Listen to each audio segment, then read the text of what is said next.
Hey there, folks. Welcome to our cozy nook of tales and adventures. Today, like every episode, we're unlocking the doors of imagination to explore new worlds, meet fascinating characters, and experience unique emotions. I promise to take you on an unforgettable journey through the power of words. So, get comfy, grab your favorite drink, snuggle into that perfect spot, and get ready to lose yourself in a new story.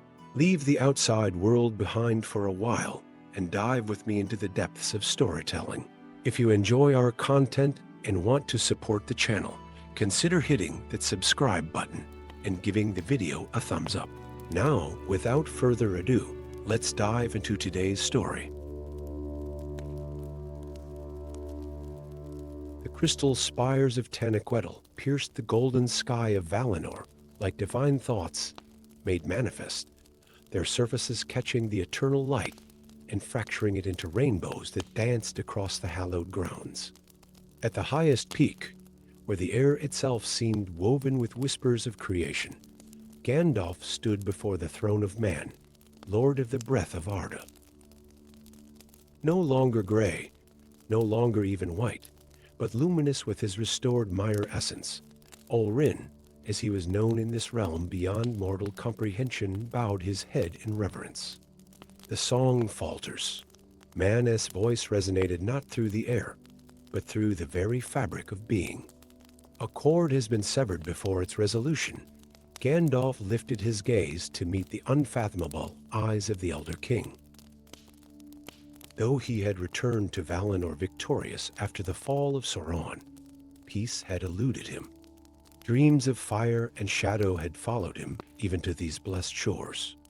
The Balrog of Moria, Gandalf said, the name carrying the weight of their battle upon the peak of Zirak-Zigil. My victory over him has created disharmony. Man's expression remained serene, yet profound sadness emanated from him like the tide. Not victory, Olrin. Interruption. Your battle was but a movement in a greater symphony that has played since the first music.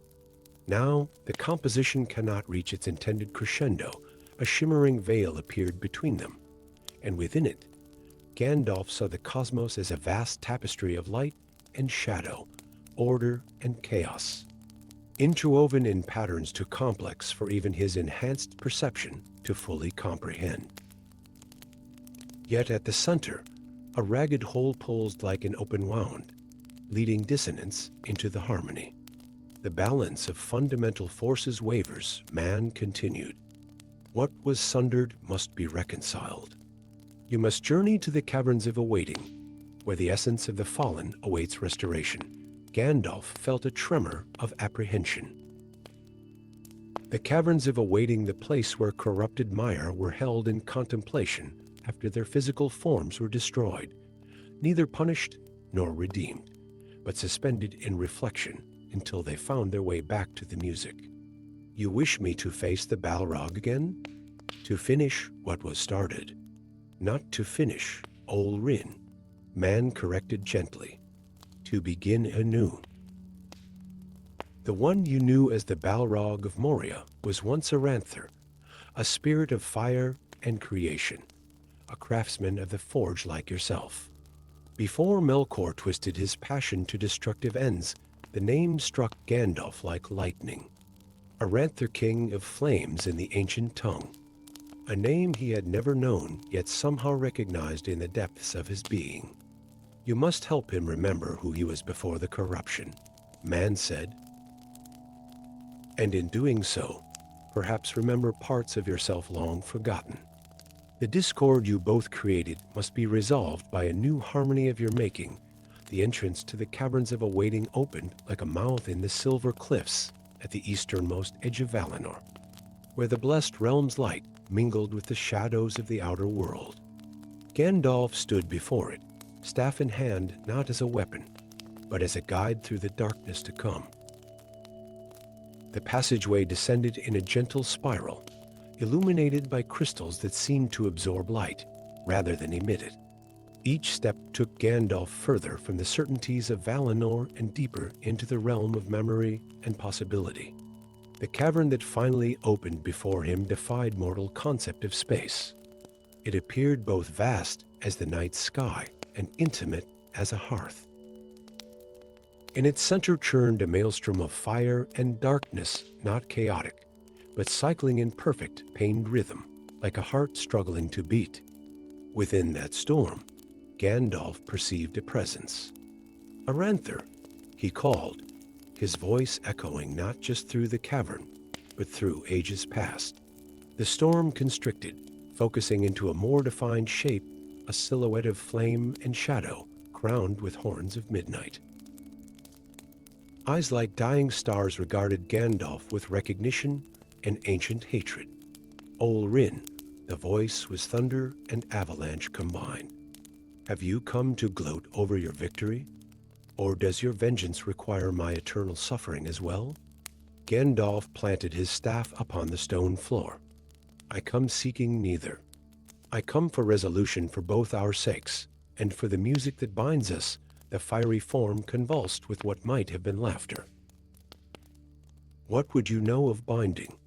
You, who have walked free among the lesser beings, beloved by man, while I burned in darkness. Show me," Gandalf said simply. "Show me your burning." The flames surged forward, engulfing Gandalf not in destructive heat, but in memory. He witnessed the glory of Aranther in the days before Arda, a Maya of surpassing creativity, who had helped forge the first stars under Allah's guidance. He felt the seduction of Melkor's whispers, promising greater works, unfettered by the constraints of the Valar's vision.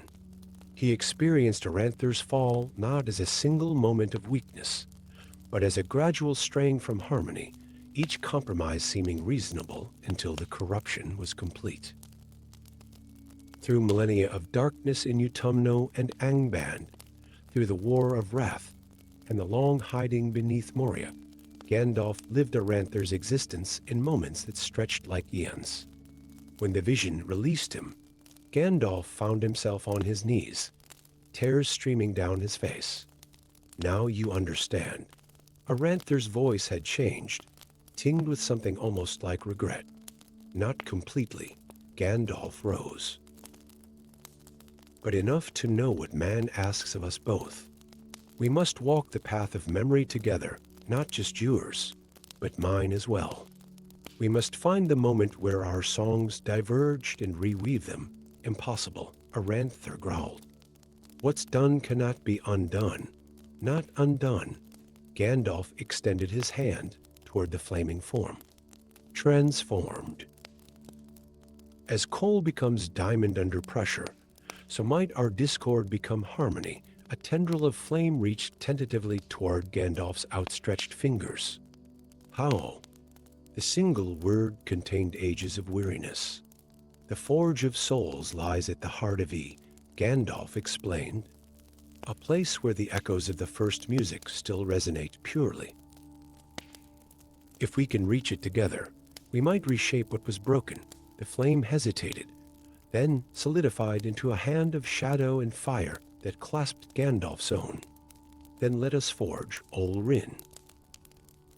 Let us see what can be made from the ruin of ages." They traveled through landscapes of memory and possibility across the glittering plains where the Aenir had first descended into Arda, through forests of thought where trees bore fruit of forgotten knowledge, and over mountains of consequence that marked the turning points of history. At times, Aranther took the form of the Balrog as Gandalf had known him, terrible and majestic. At others, he appeared as he once was, a Maya of dignified bearing with eyes like the heart of a forge. Gandalf, too, shifted between his various incarnations, from Ol Rin to the Grey Pilgrim to the White Rider. They spoke little, but shared much, their essences gradually remembering an ancient kinship that predated even their service to the Valar. In the spaces between words, understanding bloomed like night flowers opening to starlight. When they finally reached the Forge of Souls, it appeared not as a physical place, but as a perfect silence within the cosmic symphony, a pause between notes where new melodies could be born. "What now?" Aranther asked, his voice now neither thunderous nor gentle, but balanced between power and wisdom. "Now we remember the truth that both Melkor and the Valar forgot," Gandalf said. "That light and shadow, order and chaos, creation and destruction, these are not opposites to be separated, but complements to be harmonized." From within his robes, Gandalf withdrew a crystal phial containing a single drop of light from the two trees of Valinor, preserved by Galadriel and gifted to him upon his return. Aranther produced from his essence a shard of primordial darkness, not evil, but the original void from which all creation had sprung. Together, they placed these elements into the metaphysical forge. As they began to merge, the dissonance that had plagued the music since their battle cried out in protest, threatening to tear reality asunder. "It resists," Aranther observed. "Then we must add a third element," Gandalf replied. "One neither light nor shadow, but the potential for both, in unison. They each surrendered a fragment of their own being, their free will, the divine gift that had allowed both their fall and rise. The forge flared with unprecedented energy as a new substance formed, neither solid nor ephemeral, neither good nor evil, but vibrant with possibility. The Ainril, Gandalf named it. The seed of divine fire. What shall we do with it?" Aranther asked. "Plant it at the heart of the wound we created," Gandalf said. "From our discord will grow a new harmony. Together, they carried the Ainril back through the layers of existence to the rift their battle had torn in the cosmic tapestry. As they placed the seed within the wound, it began to grow, not healing the tear, but transforming it into a new pattern that incorporated both order and chaos in perfect balance. On the peak of Tanaquetil, man smiled as a new note entered the great music, unexpected, yet somehow inevitable, enriching the cosmic symphony with harmonies previously unimagined. In the mortal lands of Middle-earth, those with eyes to see noticed a new star in the northern sky, one that pulsed with alternating light and shadow, yet brought comfort to both the virtuous and the lost. And in a realm between realms, Gandalf and Aranther, no longer adversaries, not quite friends, but kindred in a way only they could understand, continued their work. As guardians of balance, they prepared for the prophesied return of Melkor, knowing that when Dagor-Dagorath, the final battle, came at world's end, victory would not be found in light triumphing over darkness, but in a third path that transcended both. For in the Forge of Souls, they had discovered that creation's greatest works arise not from purity, but from the reconciliation of apparent opposites. And in this wisdom lay the seed of a new music, waiting for the right moment to bloom. Story 2. Lightning splintered the midnight sky above Minas Tirith, illuminating the White Tower in ghostly relief against the darkness. Within the ancient library chamber, Gandalf the White stood motionless before a weathered scroll, his fingers trembling as they traced words written in a tongue older than the kingdoms of men. The parchment seemed to pulse beneath his touch, emanating whispers that only he could hear. Another flash of lightning cast strange shadows across his face, and for a heartbeat, it was not his reflection that stared back from the polished stone wall, but that of a fiery demon crowned with shadow and flame. Gandalf recoiled, his staff clattering against the marble floor. The vision vanished as quickly as it had appeared, yet the burning sensation behind his eyes remained. For 3 years since his rebirth, since his victory over the Balrog of Moria atop the peak of Zirak-Zigil, these visions had haunted him with increasing frequency and disturbing clarity. "Who are you truly seeing, Mithrandir?" came a lilting voice from the doorway. "Yourself or your ancient foe?" Arwen and Miles stepped into the chamber, her elven grace undiminished by her choice of mortality. As Queen of Gondor, she wore a circlet of mithril and starlight, Yet it was the weathered book in her hands that drew Gandalf's attention. "I found it among my father's sealed collections," she said, offering the tome. "The Codex of Divergent Songs." He translated it from tablets found in the ruins of Beleriand before its drowning. Gandalf accepted the book with reverence. Its leather binding was inlaid with opalescent stones arranged in patterns that shifted when viewed from different angles. The first music was not one melody, but many played simultaneously. Arwen continued.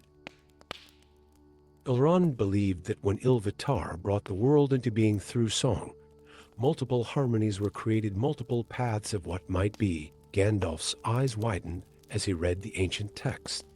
"Echoes across the tapestry of time," he murmured. "Not fantasies or dreams, but glimpses of what is equally real in another strand of the great music, another world where choices differed," Arwen said softly.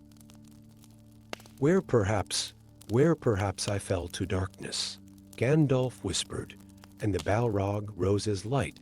In the deepest chamber of the archives of Gondor, Gandalf prepared the ritual.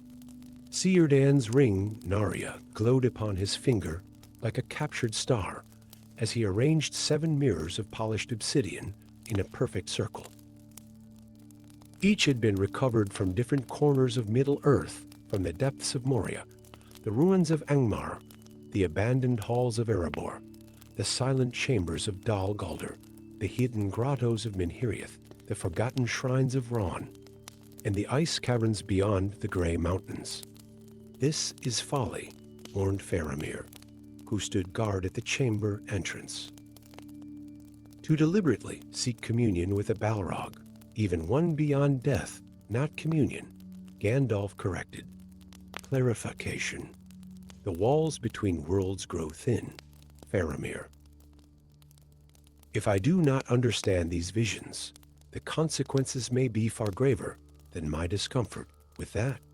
He placed at the center of the mirror circle, the only physical remnant of his battle with the Balrog, a crystallized droplet that had formed when his lightning strike met the demon's flame, neither destroyed nor transformed, but suspended between states. Gandalf closed his eyes and began to chant in a language that made Faramir's ears ache and vision blur. The mirrors darkened beyond their natural obsidian hue, becoming pools of absolute void. The crystal droplet rose into the air, spinning slowly as it caught the light of Narya. The chamber temperature plummeted, then soared, then plummeted again like the erratic breathing of some cosmic beast. The droplet shattered with a sound like a mountain splitting, and in its place hovered a sphere of contradictory light, both blindingly bright and unfathomably dark. From this paradoxical orb came a voice that was achingly familiar, yet utterly foreign. Olrin. Gandalf staggered as if struck. For that was his true name, his Maiar name, before coming to Middle-earth, spoken in his own voice, yet resonating with the timbre of the Balrog's roar. "Who addresses me?" Gandalf demanded, though in his heart he already knew. The sphere pulsed. "I am Olrin, Maia of Man and Varda, sent to Middle-earth to contest the will of Sauron.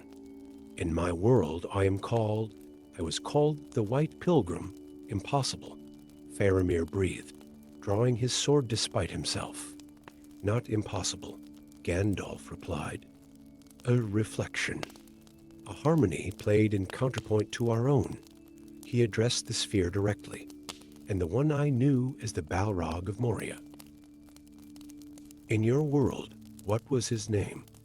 The sphere expanded, its light resolving into a figure, both familiar and strange, Gandalf's own face and form, yet wreathed in shadow and subtle flame rather than light. "In my world, he was an Arlke, Lieutenant of Light, Guardian of the Flame Imperishable, until I destroyed him upon Zirzigil's peak, until I absorbed his essence and became something neither Valar nor mortal can name." Gandalf's mind reeled. "The harmonies are inverting. The songs merge." "Yes," agreed his counterpart. The Aenir did not foresee this possibility that threads of creation might tangle across their carefully separated tapestries. Even now, in my world, mountains rise where oceans should be. Stars fall from fixed paths. The very land cracks to reveal what lies beneath your world, leading into mine. Then we must resolve this dissonance, Gandalf declared. We must. A violent tremor shook the archive, throwing Faramir to his knees. One of the obsidian mirrors cracked, and through that fracture poured a torrent of flame and darkness that coalesced into a looming form horned, winged, terrible in its majesty. N.R.L.K. gasped the shadow Gandalf from within the sphere of light. Balrog, Gandalf raised his staff defensively. The demon's eyes fixed not on Gandalf, but on the sphere containing his counterpart. When it spoke, its voice was like an avalanche of burning stone, yet the words were clear and precise. Still you fail to understand. Olrin, both of you. We are not enemies but reflections. Instruments of a harmony greater than the song of creation itself, the Balrog's form rippled, the flames dimming to reveal a noble visage still monstrous by mortal standards, but bearing an undeniable dignity and purpose that no servant of Morgoth could possess. In my world, it continued, you fell to temptation, Olrin. You who prided yourself on humility became enamored with your own wisdom, believing yourself more fit to guide Middle-earth than those you were sent to counsel. In your certainty, you became what you most feared. And you? Gandalf challenged. What were you before Morgoth's corruption? The same as you, Amaya of Man and Varda. We were brothers in spirit, Olrin. Two expressions of the same divine thought. Our paths diverged not at creation, but at choice. Another tremor, stronger than before, sent cracks spreading through the chamber walls. Through these fissures, impossible visions could be glimpsed, mountains with roots exposed to open sky, forests growing upside down, oceans pouring into starlit void. The worlds unravel, the shadow Gandalf warned. The collision accelerates, and Arlke extended a clawed hand toward Gandalf. We must restore balance not by destroying one another, but by acceptance. By acknowledging that each of us could have been the other, understanding dawned in Gandalf's eyes. The ritual of reflection, he said. Not used since Fëanor captured the light of the two trees in the Silmarils, it requires both sides to surrender pride, and Arlke confirmed. To acknowledge the shadow within the light within the shadow, Faramir watched in astonishment as Gandalf lowered his staff and approached the fearsome Balrog without hesitation. What are you doing? He demanded. What must be done? Gandalf replied. Saving both our worlds by accepting what might have been, Gandalf and an Arlke stood before the sphere containing Shadow Gandalf. All three raised their hands simultaneously, palms facing inward. An Arlke's flame diminished to a gentle glow, while Gandalf's light softened to a warm radiance. Within the sphere, Shadow Gandalf's darkness thinned to translucence. I accept that I might have fallen, they spoke in unison, and I accept that I might have risen. I am both and neither, whole only in acknowledging my divided nature. The remaining obsidian mirrors shattered, their fragments swirling into a vortex around the three figures. Where they touched skin or flame or shadow, they left behind marks like silver script in an alien tongue. The chamber filled with a sound beyond sound, the resonance of harmonic resolution, of discordant notes finding their proper place in a greater melody. When Faramir regained consciousness, dawn light filtered through the archive windows. Gandalf stood alone at the center of the chamber, the broken mirrors scattered about him like black stars fallen to earth. Of the Balrog and the shadow Gandalf, there was no sign. Is it done? Faramir asked, rising unsteadily. Gandalf turned, and Faramir gasped. The wizard's eyes now contained flickering embers, like distant firelight glimpsed through white mist. His white robes shimmered occasionally with threads of shadow that appeared and vanished like ripples on still water. "It has begun," Gandalf replied, his voice at once lighter and deeper than before. "The walls between worlds are restored, but I am changed. I bear the memory of what I might have been, just as an Arl-K now bears the memory of what he might have become, and the other you. The shadow Gandalf." Gandalf smiled enigmatically. "Integrated. Accepted. Neither destroyed nor triumphant, but balanced." He looked down at his hands, where silver script now traced patterns across his skin like flowing rivers.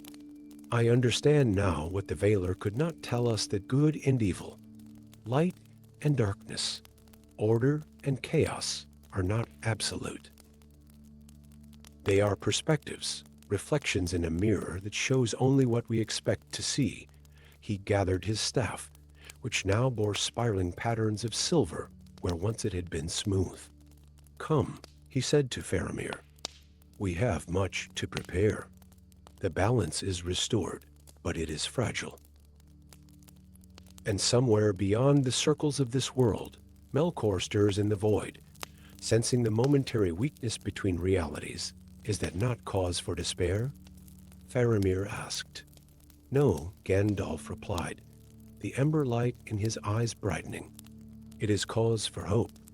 For now we know that even the darkest flame contains a spark of light, and the brightest light casts the deepest shadow. In that understanding lies the power to face whatever comes next." As they left the chamber, Faramir glanced back once. In the shards of the shattered mirrors, he glimpsed countless worlds' infinite possibilities swirling like leaves in an autumn breeze. And in each reflection, Gandalf and the Balrog stood not as enemies, but as counterweights, keeping the great balance of existence from tipping into chaos or calcifying into rigid order. Two instruments playing the same divine melody, separated only by the key in which they were composed. Story 3. Silver moonlight spilled across the ancient Malorn trees of Lothal Reen, their golden leaves whispering secrets to the night. Upon the highest flat of Kara's Galadhon, where the stars seemed close enough to touch, Gandalf the White stood motionless, his eyes fixed on the eastern horizon. The victory against Sauron had been won, the One Ring destroyed, and Middle-earth stood at the threshold of the Age of Men. Yet peace eluded the wizard, his dreams haunted by fire and shadow. "It calls to you again," observed Galadriel, her voice like water flowing over crystal. The Lady of Light approached silently, her luminescence rivaling the moon itself.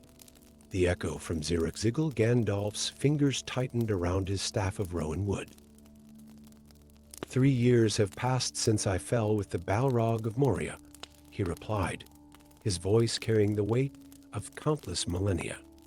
3 years since I died and was sent back. And yet, you remain bound to it." Galadriel completed his thought. "Your essences entwined in a dance that transcends death." A tremor passed through Gandalf's frame, not of fear, but recognition. Since his transformation from the gray pilgrim to the white, he had carried within him something unknowable, something born in that moment when lightning met flame upon the mountainside. "I must understand what happened," Gandalf said, turning to face the Elven Queen. "The dreams grow stronger. I see through eyes of flame, feel the weight of shadow wings. I hear whispers of a name that is both strange and familiar." Galadriel's ageless eyes studied him with compassion and concern. "What you propose is perilous. The Balrog was not merely destroyed, its spirit lingers in the halls of Mandos, where even the Valar tread cautiously, yet I must go. Before the ships depart for Valinor, before this connection pulls me toward something I cannot comprehend." Gandalf gazed down at his hand, where for the briefest moment, skin seemed to flicker with inner flame. "Then you shall not go alone," Galadriel declared. From within her robes, she withdrew a crystal phial that contained a liquid more precious than mithril, the distilled light of Arundel's star. "This will illuminate paths hidden even from the wise. But beware, Mithrandir, in seeking understanding, you may find transformation instead." The misty mountains loomed like the backbone of a slumbering giant, their peaks lost in perpetual cloud. At their heart, the shattered bridge of Moria stood as a monument to that fateful confrontation Gandalf and the Balrog, locked in combat upon the bridge of Durin. Gandalf stood now at the edge of that same precipice, the endless dark of Moria beneath him. The dwarven reconstruction efforts had been abandoned for the day, leaving him alone with memory and shadow. He raised Galadriel's phial, its light cutting through darkness that had remained impenetrable for ages. "I followed you down into fire and water," Gandalf whispered to the abyss. "Through cavern and tunnel, across the underwater lake where pale creatures fear to swim. To the endless stair we climbed, and upon Durin's tower we concluded our battle. The light of the phial intensified, revealing a path where none should exist, a silvery thread descending into the chasm, pulsing like a living vein. A memory made manifest," Gandalf realized. The echo of our passage, without hesitation. He stepped from the bridge and onto the luminous thread. Instead of falling, he found himself drawn along the path, descending through darkness so complete it seemed solid. Time lost meaning as he followed the thread through the silent heart of the mountain, past caverns unseen by mortal eyes and halls where nameless things dwelled. Eventually, the path led to a vast subterranean lake, its glassy surface reflecting no light save the glow of the phial. At the center of the lake stood a small island of obsidian, and upon it, a figure wreathed in subdued flame. Not the towering demon of shadow and fire that had faced him on the bridge, but a being of more controlled aspect, still monstrous by mortal standards, yet possessing a strange dignity. The Balrog watched Gandalf's approach with eyes like dying stars. Olrin, it greeted him, using Gandalf's true name from before the creation of Middle-earth. The voice rumbled like distant thunder, yet carried no malice. "You know me," Gandalf replied, stepping onto the obsidian island. "I know all of you," the Balrog responded, "as you now know parts of me. Our essences intermingled when your lightning struck my flame.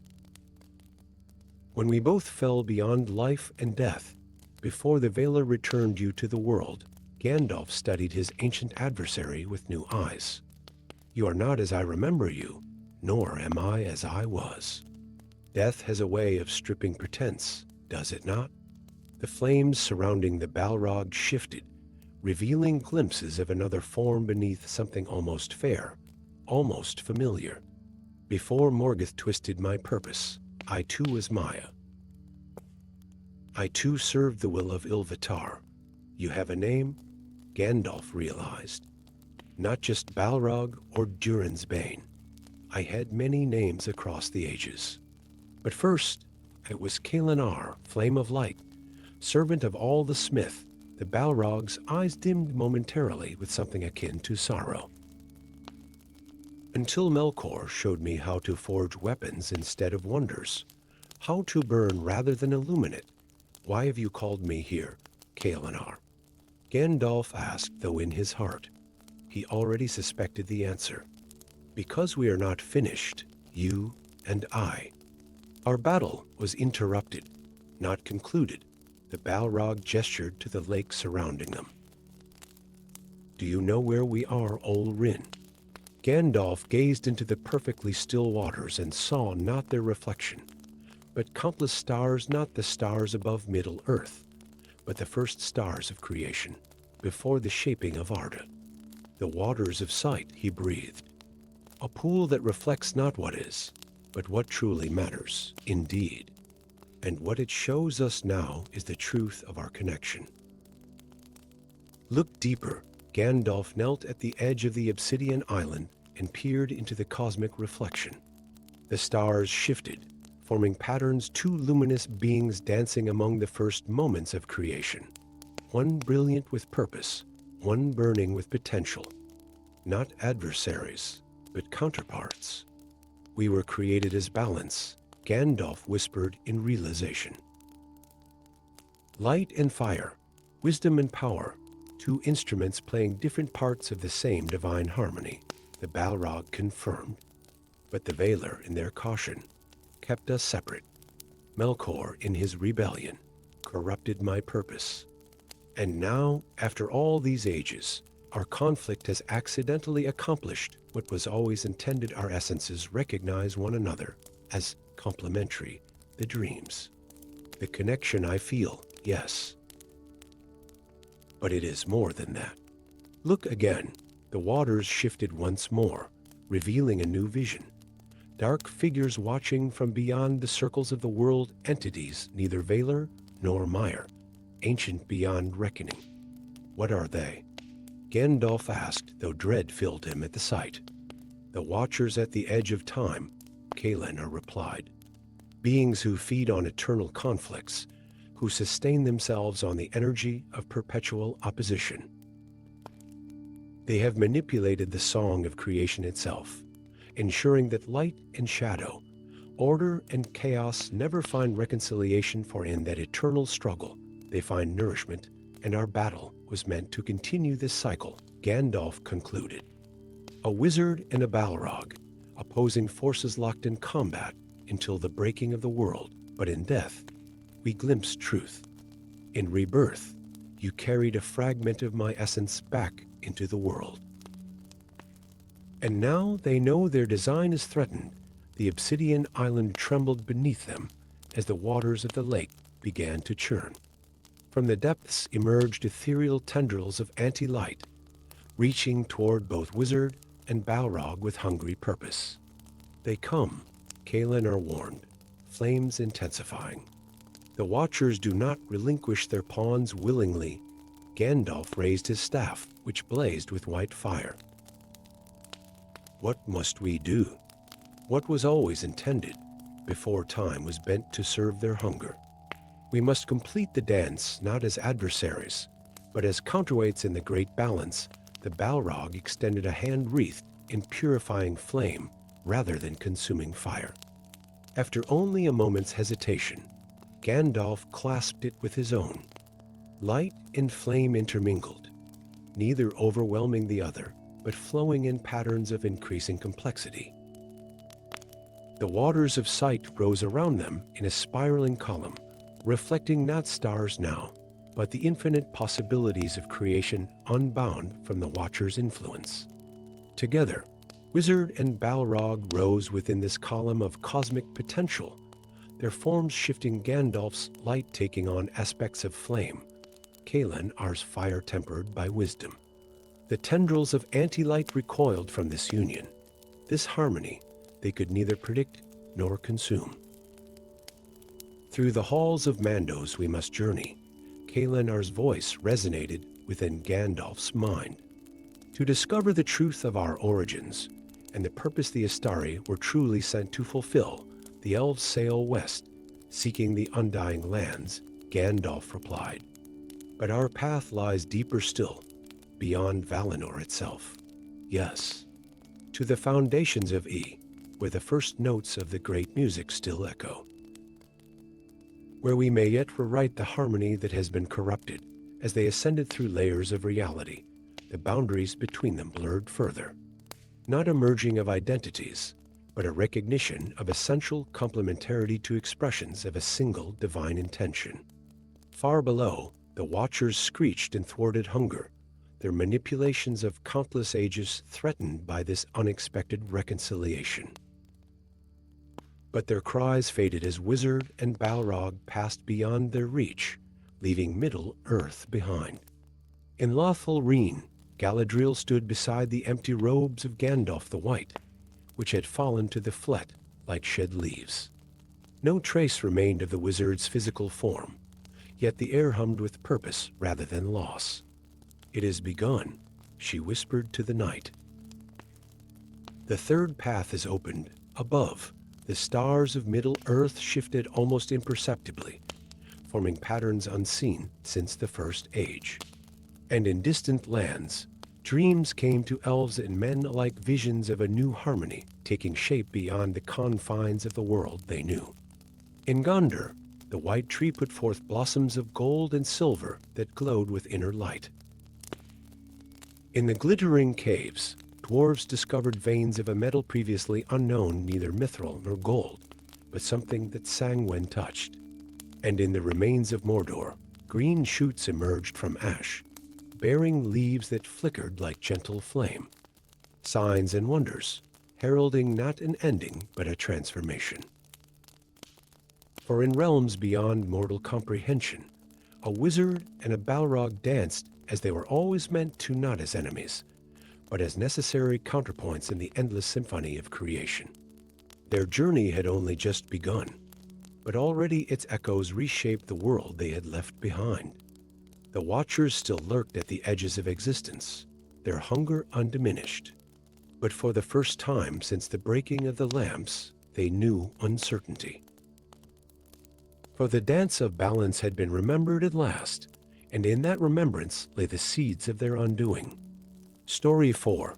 The argent moonlight spilled across the verdant canopy of Lothal Reen like liquid silver, filtering through mulorn leaves to cast intricate patterns upon the forest floor. At the heart of this ancient realm, Gandalf the White stood motionless upon the highest flet of Khazad-dûm, his eyes fixed not on the splendor before him, but on the terrible visions that plagued his mind. Fire consumed his thoughts, not the gentle warmth of hearth and home, but the primordial inferno of a being older than the mountains themselves. In the 3 years since his return from death, since his transfiguration from gray pilgrim to white, Gandalf had carried within him something unexpected, fragments of memory, not his own. They come again tonight, observed Galadriel, her voice like crystal bells in the stillness. The Lady of Light approached without sound, her ancient eyes reflecting starlight and wisdom in equal measure. The memories of the fallen one, Gandalf's hand tightened around his staff of white wood. Not memories, he corrected gently. Impressions. Glimpses. As if looking through a shattered mirror into another life, the Balrog of Moria, Galadriel, named the unspoken presence. Your adversary upon Durin's Bridge, and atop Zirik-Zigil, where our battle ended, Gandalf added.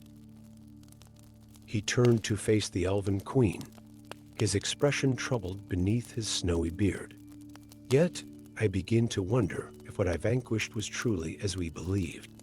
In these visions, I see not a servant of Morgoth, but a craftsman, a creator. I hear a name whispered in the ancient tongue, Taranir. Galadriel's eyes widened almost imperceptibly. Taranir, she repeated, the name carrying weight, even in her melodious voice.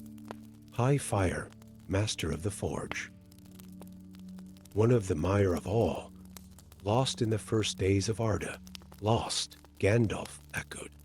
Or corrupted, a crystalline silence fell between them, broken only by the night song of the forest. Finally, Galadriel spoke. What do you intend, Mithrandir? The corruption of the mire was Morgoth's first and perhaps greatest evil. Gandalf replied. If something of Taranir's original essence survived all these ages, buried beneath flame and shadow, he paused, gazing eastward where dawn would eventually break. I must understand. Before I depart these shores for Valinor, from within her flowing robes, Galadriel withdrew an object wrapped in silk, the color of twilight. As she unwound the delicate fabric, a crystal phial was revealed, containing not the light of Arundel's star that she had gifted to Frodo, but a swirling essence of crimson and gold. This was recovered from the peak of Zirik-Zigil by the eagles after your battle, she explained. Neither flame nor shadow, but something between perhaps the very moment when your power and the Balrogs collided. I kept it safe. Knowing its day would come, Gandalf accepted the file with reverence, feeling an immediate resonance with the essence inside a recognition that transcended physical form. The forests in the east burn. Galadriel continued. Flames that cannot be quenched by water or smothered by earth. The woodland realm sends word that something ancient stirs in the depths of Mirkwood, calling to itself, her gaze fixed on the file now cradled in Gandalf's weathered hands. Perhaps not all of the Balrog was vanquished upon that mountaintop, or perhaps Gandalf offered. Not all of it wished to be. The Greenwood, once called Mirkwood before the fall of Sauron, still harbored secrets in its deepest reaches. Beneath ancient oaks whose roots plunged into the primeval soil of Middle-earth, Gandalf followed a trail invisible to all, but him a path of resonance between the essence in the crystal phial and something calling from the heart of the forest. Where the wizard passed, the vegetation changed subtly.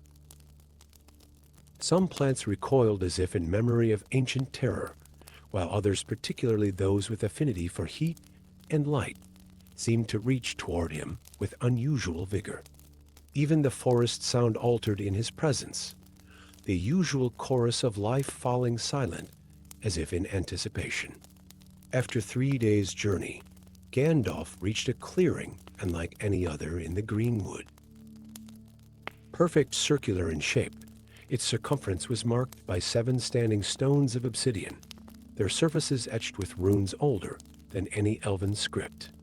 At the center blazed a fire that consumed nothing, its flames dancing in patterns too deliberate to be natural. Gandalf approached cautiously, his staff held before him, not in threat, but in readiness. "I know you," he addressed the fire directly. "As you now know me," the flames constricted, then expanded, taking on a vaguely humanoid shape while remaining essentially elemental. When it spoke, its voice was the deep rumble of earth and the sharp crack of lightning combined. Olrin, it named Gandalf by his original Mire name. "You carry a part of me, and you carry echoes of who you once were," Gandalf replied, "before the corruption. Before you became what the dwarves named Durin's Bane, the flame form flickered with what might have been hesitation or regret. Taranir.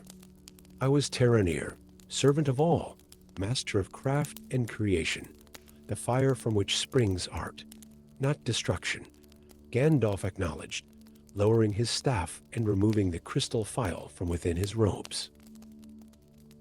"This belongs to both of us, the moment when light and shadow recognized each other, when death transformed both our essences, not death," the fire corrected. "Remembrance. When your lightning struck my form atop the mountain, it pierced through ages of corruption to touch what remained of my original nature.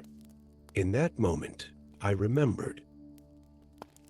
Everything around them, the clearing began to shimmer with images from a time before the shaping of Middle-earth, visions of the Mire serving their respective Valar in the creation of Arda. Among them, 2 luminous spirits worked in tandem, one channeling wisdom and light, the other the transformative power of fire and creation. "Olrin and Taranir," Gandalf breathed. "We were counterparts in the beginning, until Melkor showed me how fire could destroy more efficiently than it could create," the flame acknowledged. "Until pride and power consumed my purpose, the visions shifted, showing Taranir's gradual corruption, his descent into Melkor's service, his transformation into one of the Valarokr, the Balrogs.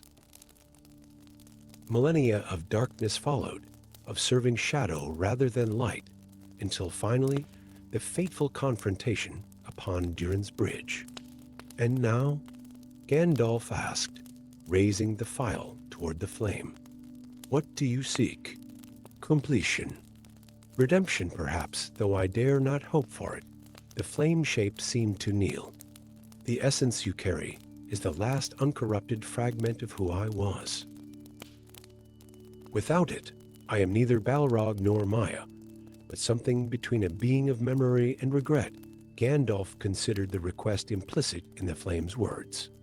To return the essence would mean giving back to this once enemy the last pure remnant of its original nature. But to what end? If I restore this to you, he said carefully, what then becomes of us both? The Balrog was vanquished, yet here you remain in another form. And I am changed by our encounter, carrying insights no Istari was meant to possess. Truth, replied the flame simply. The Valar sent 5 Istari to Middle-earth, yet never revealed to you the full nature of what you faced. They spoke of Sauron's evil, but not of those who came before those who might.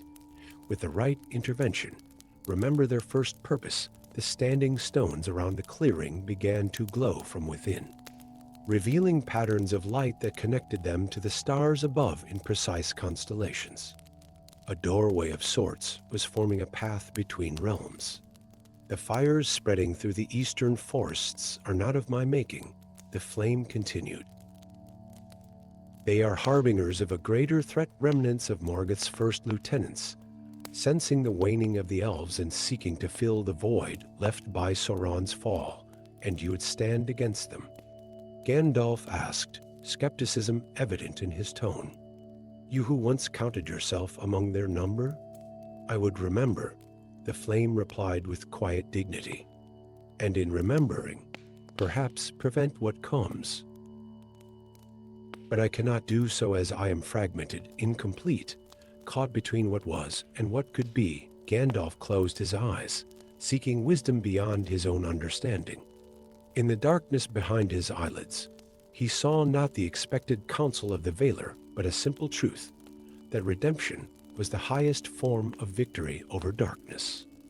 With a deliberate motion, he uncorked the crystal phial and raised it high. The essence within that perfect moment of recognition between adversaries rose like liquid light and hovered between wizard and flame. Then let us remember together, Gandalf declared, and face what comes not as enemies, nor yet as friends, but as what we were meant to be from the beginning, counterparts in the great design, the essence divided, half flowing back to the flame form, half returning to Gandalf. Where it touched the flame, transformation bloomed, shadow giving way to radiance, destructive heat tempering into creative energy. The form solidified, becoming a being of living fire, contained within a shape reminiscent of both mire and elemental, tall and noble, crowned with a circlet of white flame. Within Gandalf, the returned essence illuminated corners of memory long darkened, revealing knowledge of craft and creation that complemented his wisdom and foresight. The white of his robes and beard took on a subtle luminescence as if lit from within. Taranir, Gandalf addressed the transformed being, extending his hand in a gesture of equals. Olrin, replied the fire spirit, clasping the offered hand without burning. Where their palms met, a sigil formed a mark of covenant older than the world itself. Around them, the doorway created by the standing stones stabilized into a shimmering portal, showing not the familiar landscapes of Middle-earth, but the obsidian halls of ancient strongholds where other fires burned with malevolent purpose.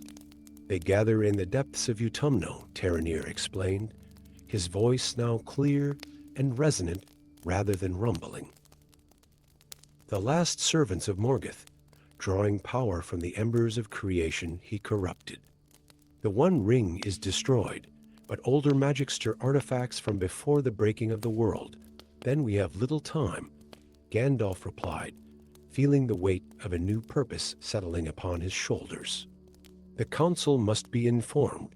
There is no council that can stand against what awakens, Taranir warned.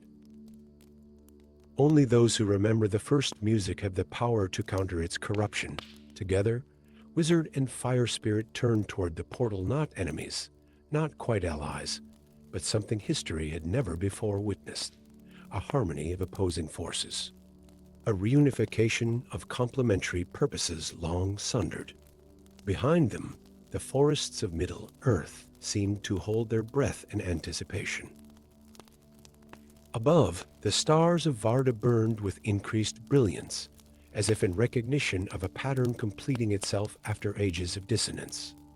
And in the distant west, beyond the sundering seas, the Valar themselves took notice of an unexpected chord in the great symphony of creation, the sound of remembrance and possibility intertwined. The age of men had begun in Middle-earth, but before its final flowering, one last tale of older powers would be written, a story not of conquest or destruction, but of memory regained and purpose renewed. As Gandalf and Taranir stepped through the portal toward challenges only they could face, the final verse of a song begun at the foundation of the world at last found voice in their united purpose. Story 5. The bridge of Moria shattered like glass beneath their feet, fragments suspended in the air, as if time itself hesitated to witness what would follow. Gandalf the Grey, his staff blazing with ancient light, locked eyes with his primordial enemy, the Balrog of Morgoth, wreathed in shadow and flame.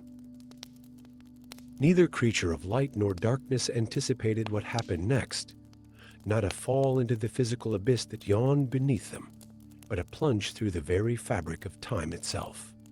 A flash of light brighter than 1,000 suns engulfed them both. The wizard's last conscious thought was of his companions fleeing above, while the Balrog's mind filled with ancient rage. Then darkness. Then light, a light unlike any that had existed in Middle-earth for countless millennia. When Gandalf's consciousness returned, he found himself floating in a vast emptiness filled with shimmering potential. No physical form constrained him. He existed as pure thought and spirit. Nearby, though distance held no meaning in this place, he sensed the fiery presence of the Balrog, similarly disembodied yet unmistakable. What trickery is this, servant of the secret fire? The Balrog's thoughts thundered across the void, a mental voice that carried echoes of its former glory before corruption. No trickery of mine, Gandalf replied, his thoughts clear and measured despite his bewilderment. We stand, or rather exist, at the precipice of something beyond my understanding. As awareness expanded around them, they witnessed what no mortal eyes had ever seen, the birth of Arda itself. The music of the Aenir, the great song, flowed through the void in waves of pure creation. Ethereal voices wove harmonies too complex for any mortal mind to comprehend, each note birthing mountains, seas, and skies in potentiality.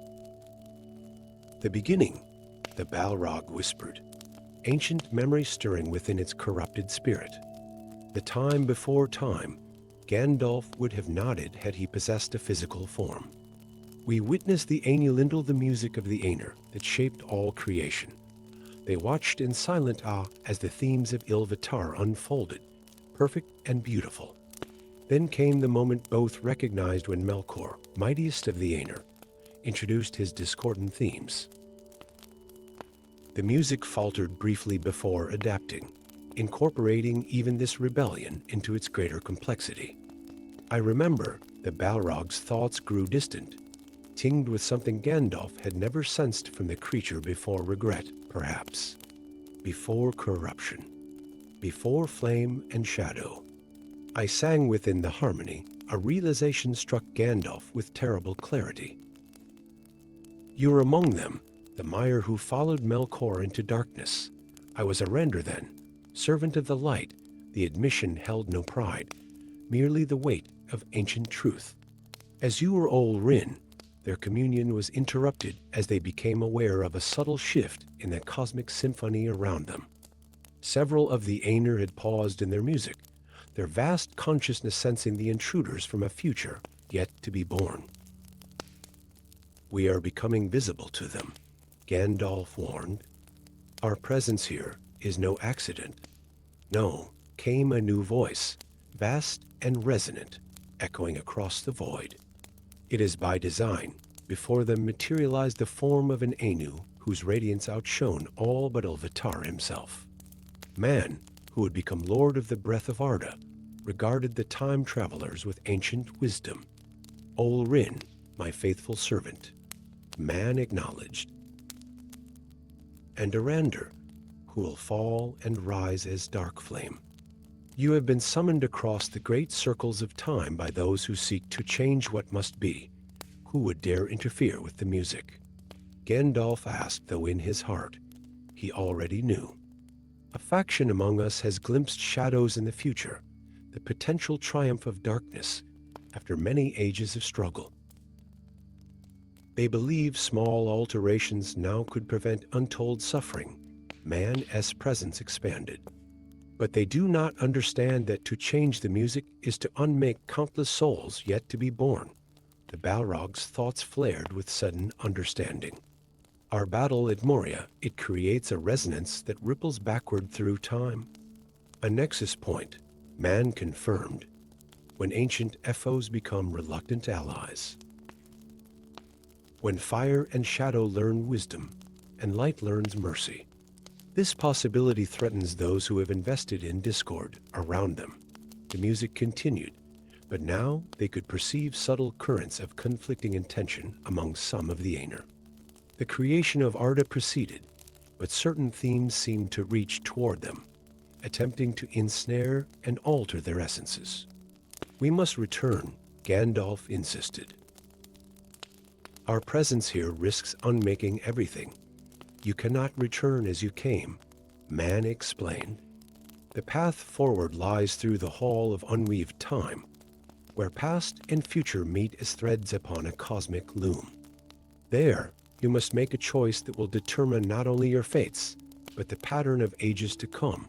With this pronouncement, man's presence faded, leaving Gandalf and the Balrog alone again amid the continuing symphony of creation. They sensed a path opening before them, not physical, but a direction through the formless void. We have no choice but to follow, Gandalf observed. We always have choices, Ol Rin, the Balrog replied, its fiery essence flickering with something almost like humor. That is the one truth Melkor understood better than most. Together, the ancient enemies followed the path through the nascent universe. As they traveled, they began to coalesce into semi-physical forms, not their bodies from Middle-earth, but representations of their true nature. Gandalf appeared as a pillar of silver-blue light, while the Balrog manifested as flame tinged with darkness, yet shot through with veins of pure starlight that revealed its uncorrupted origin. The Hall of Unweaved Time emerged before them, not as a physical structure, but as a convergence of all possible realities. Here, time existed as tangible threads, golden filaments stretching in all directions, weaving together to form the tapestry of existence. At the center stood a loom of starlight, attended by three feminine figures whose nature transcended even the Aener, the Weavers of Destiny, whose existence Gandalf had only encountered in the most ancient texts of Valinor. Welcome, travelers from the unborn future, spoke the eldest weaver, her voice like the whisper of galaxies being born. You stand at the crossroads of all that is, was, and might yet be the middle sister, whose eyes reflected the birth and death of countless stars, gestured toward the loom. Behold your thread, see how it twines together, shadow and light, inseparable. Gandalf and the Balrog approached the loom, astonished to discover that their separate threads of existence had indeed been woven together long before their confrontation at Moria, perhaps even before the beginning of time itself. Our fates were never truly separate, Gandalf murmured. Two aspects of the same cosmic intention, agreed the Balrog, its fiery essence dimming in contemplation. The youngest weaver, whose form shifted between child and crone, pointed to a frayed section of the tapestry. Here lies your choice. The faction of Aener who drew you back seek to sever your thread and reweave it separately, believing that without your legendary confrontation, darkness will diminish in a future age, but they do not see the whole pattern. The eldest continued. Such interference would unravel countless lives, the fellowship, the kingdoms of men, the last journeys of the elves. All would be unmade or remade beyond recognition. What must we do? Gandalf asked. You must decide whether to allow your thread to be cut and rewoven, or to strengthen it against interference. The middle sister produced a crystal phial containing what appeared to be liquid starlight. This essence, if shared between you, will bind your fates so irrevocably that no power in Arda could separate them again. The Balrog's flames flickered uncertainly. And what becomes of us if we choose this path? Do we return to our battle, to the abyss? You return to the moment of your fall, the youngest weaver explained, but with full memory of what has transpired here. What follows will depend on the choices you make there. Gandalf and the Balrog regarded one another across the cosmic loom, ancient adversaries faced with an impossible choice. If we refuse? Gandalf asked. Then we return you to your time, but the faction will continue their attempts to alter the music. Eventually, they may succeed in unraveling what must be. A heavy silence fell between the two beings who had been enemies since before the shaping of Arda. Finally, the Balrog spoke, its voice holding none of the rage that had defined it for millennia. I was there when Melkor first sang his discord into the music. I chose darkness then, and I chose light, Gandalf replied. Yet here we stand, discovering our paths were never truly separate. Perhaps that is the greatest wisdom, the Balrog mused. That light requires shadow to be truly seen. With silent agreement, they both reached for the crystal phial. As their essences touched the liquid starlight, it erupted into a spiral of creation energy that encircled them both. Past and future collapsed into a single moment of perfect understanding. Return now, the weavers spoke in unison, and remember, the bridge of Moria shattered beneath their feet. As they fell together into the abyss, Gandalf the Grey met the gaze of the Balrog. Recognition flashed between them, memory of a meeting beyond time, of truths revealed at the dawn of creation. So it begins again. The Balrog's voice rumbled, but not as before. Gandalf nodded, gripping his staff. Not as enemies this time, Arander, but as keepers of the pattern around them. The darkness of Moria gave way to light as they plunged not into shadowed depths, but toward a destiny woven at the very beginning of time to threads of the same cosmic intention, finally realigned with their true purpose. The fellowship above would never know what truly transpired in the abyss below Moria, only that when Gandalf eventually returned, transformed from gray to white, he carried with him a wisdom that seemed to encompass the very foundations of the world. And if sometimes in the darkest hours of the coming war, allies reported glimpsing a shadow wreathed in flame fighting alongside the forces of light, such tales were dismissed as mere fancy. Only Gandalf knew the truth that some echoes of creation never fade, and some enemies are simply friends whose stories began in discord, waiting for the music to bring them back into harmony. Story 6. The endless dark of Moria swallowed all light, all hope, all memory. Through this absolute void, two beings fell in combat, eternal, one wreathed in shadow and flame, the other clutching a staff of gnarled wood that gleamed with inner light. They plummeted past the roots of mountains, through caverns forgotten by all save the earth itself, locked in a dance of destruction that neither could abandon. The Balrog's wings of shadow unfurled like midnight given form, while Gandalf's robes billowed around him, gray turned silver in the abyssal gloom. Lightning arced between them, meeting demonic flame in explosions that illuminated vast cathedral spaces never meant for mortal eyes. I am a servant of the secret fire, wielder of the flame of Aenir. Gandalf's voice echoed in the darkness, not in challenge now, but in recognition. For as they fell deeper into the earth's embrace, reality itself began to thin. revealing truths hidden since the shaping of Arda. The Balrog's roar shook ancient stone, yet contained within it were harmonics that spoke of something beyond rage, perhaps remembrance, perhaps regret. Its eyes, like dying stars, fixed on the wizard with terrible knowing. When they finally struck the underground lake, its perfect surface shattered into steam and fury. Waters older than the sun closed around them, carrying them deeper still, beyond the natural world, and into something else entirely. 7 days after the Fellowship had mourned their guide and continued their quest, the waters of the subterranean lake rippled. From its obsidian depths emerged 2 figures transformed by their passage through death, yet unmistakable in their essential nature. Gandalf's beard dripped crystal droplets that glowed with faint blue luminescence.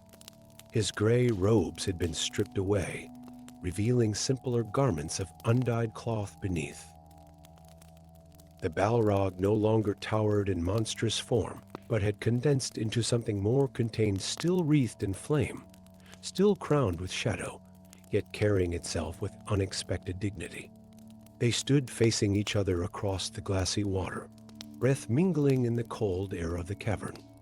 Neither raised weapon nor voice in continued combat. Instead, a profound silence stretched between them, filled with unspoken understanding. "We have passed beyond death," Gandalf finally said, his voice carrying new depths. "And in dying, we glimpsed truth." The Balrog's response came not as bestial roar, but as words formed of crackling flame. "The veil is torn. The seal weakens. We were not meant to come here, around them." The cavern walls began to shift subtly, patterns emerging in the ancient stone-knot carvings made by dwarf or man, but sigils that seemed to write themselves in real time, responding to the presence of the 2 beings who should not have survived their fall. "Where are we?" Gandalf asked, though part of him already sensed the answer. "The sanctuary of the first flame," the Balrog replied. "The place where Morgoth hid a fragment of the imperishable flame before the breaking of the world." The sigils pulsed in rhythmic patterns, casting shadows that moved independent of their sources. At the center of the lake, a whirlpool formed not of water, but of light and darkness intermingling in impossible ways. This place was sealed, Gandalf realized. "Our battle damaged the barriers. Not just our battle," the Balrog corrected, gesturing toward the wizard with a clawed hand now diminished to almost human proportions. "Our essences, fire and wisdom, destruction and preservation, they are counterparts in the great pattern. When they clashed in perfect opposition, the resonance created." The whirlpool expanded, revealing at its heart a crystalline structure, a doorway or portal of some kind, through which could be glimpsed a realm of extraordinary beauty and terrible power. Columns of fire supported a vault of stars, while beings of pure energy moved in complex formations through gardens of living crystal. "The seal does not just guard this sanctuary," Gandalf whispered in growing horror. "It contains something beyond." The Balrog's flame dimmed in what might have been acknowledgement. The first enemy was not Morgoth, but that which he discovered beyond the circles of the world, the devourer of light, whose hunger would consume not just Middle-earth, but all realities touching it. A tremor ran through the cavern, dislodging ancient stalactites that plunged into the lake like spears cast by invisible giants. The crystalline doorway flickered, its integrity failing as reality reasserted itself around the 2 beings who had momentarily stepped outside its boundaries. "We must restore the seal," Gandalf declared, raising his staff now revealed as a simple branch of rowan wood, its elaborate head lost in their battle. "We cannot," the Balrog replied. "The materials of its making are lost to this age of the world. The blood of Ungoliant, the breath of dragons unborn, the song of stones before they learn to keep silent, these things are no more." Gandalf's eyes narrowed in thought. Then we must find other guardians. Those who might stand as we have stood, in perfect opposition, yet perfect balance. The dwarf prince, the Balrog suggested unexpectedly. The one whose blood carries echoes of Durin himself. And the elf witch of the Golden Wood, whose memory stretches back to the uttermost west, Durin 7 and Galadriel. Gandalf named them, surprise evident in his tone. You know of them? The Balrog's form shimmered with what might have been amusement. I have slumbered beneath the mountains for ages untold, wizard, but I am not blind to the world above. The currents of power flow through stone, as surely as through air, another tremor, stronger than before. The crystalline doorway expanded further, and through it reached a tendril of absolute darkness, not shadow, but the absence of all possibility of light. Where it touched the water, the liquid itself ceased to exist, leaving a perfect void in its place. We have little time, Gandalf said urgently. The journey to the surface will take days we do not have. Not necessarily, the Balrog replied.